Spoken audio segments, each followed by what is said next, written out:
Kalau setuju. Iya, kalau setuju. Good job. Kalau setuju Bandung. Bandung kena setuju orangnya. Syederalun, warga Aceh di Kanada melaksanakan acara Pesiju di Menasa Aceh, Vancouver, Kanada setelah libur Ramadan 1443 Hijriah. Tradisi Aceh ini dilaksanakan di Kanada Minggu 22 Mei 2022. Laporan Syederalun Amri Fazil menyebut acara ini dilakukan dengan tujuan agar generasi seterusnya tidak lupa dengan budaya Aceh dimanapun berada. Acara pembukaan pengajian sekaligus pesiju dihadiri sekitar 50-an anak Aceh berusia 3-20 tahun yang umumnya lahir di Kanada.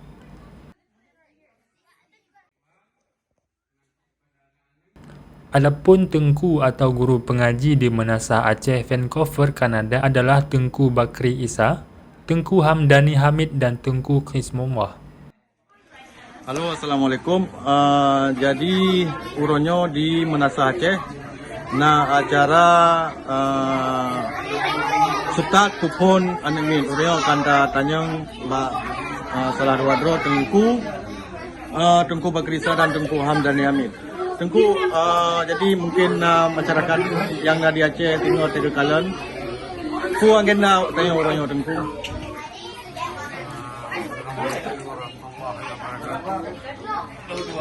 Alhamdulillah, ini jalan dihalal.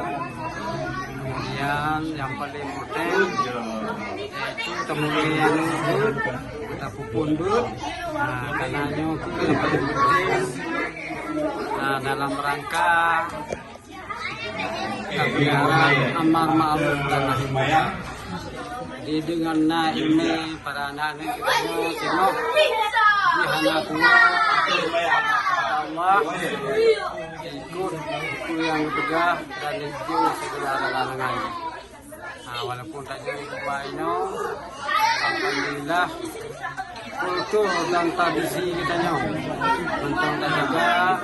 Semoga nah lagi nyo anak-anak kita nyo semua akan hukum karena itu yang kami kabur. Jadi itu yang saya tawariskan bagi generasi muda anakku amar ma'ruf nahi munkar Aceh dan Islam pada umumnya yaitu mendalami baik pun kita sehingga nanti kita semua hongon dijak punya menteri ilmu karena ini agama insyaallah tamdake Allah anaknya sengoh akan jid kesidro anak yang salih dan salihah. Amin. Jadi segala Gimana Inan Tengku Hamdani? Assalamualaikum warahmatullahi wabarakatuh. Waalaikumsalam. Senambung daripada haba Tengku Bakri Isa. Naku kamu warga Aceh yang naik di Kanada khusus di kota Vancouver. Ni yang bertanya kamu buka punya konuronyo. Cuma nyo karena kopi waktu engkau ikut jadi nyo beri open kembali. Dengan bersangkut karena merasa bulan Ramadan. Jadi nyo mencok sebuah inisiatif kamu nak dulu kebetulan ini musim bulan macam bulan Syawal ya kamu buka kembali lembut anemit daripada anemit kucut hingga anemit yang teenager bermakna anemit yang dewasa. Lenyan membuka kembali lem kepada ibu-ibu dan kepada bapak-bapak di masa Kenya akan kami membuka kembali. Enak macam sempat disampaikan. Assalamualaikum warahmatullahi wabarakatuh.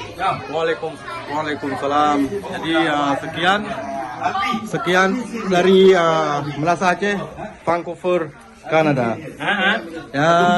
Tumpau. Yang kedua kegiatannya generasi kedua berarti.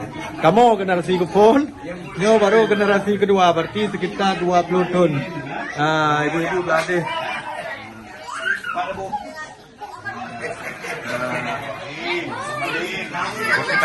Assalamualaikum.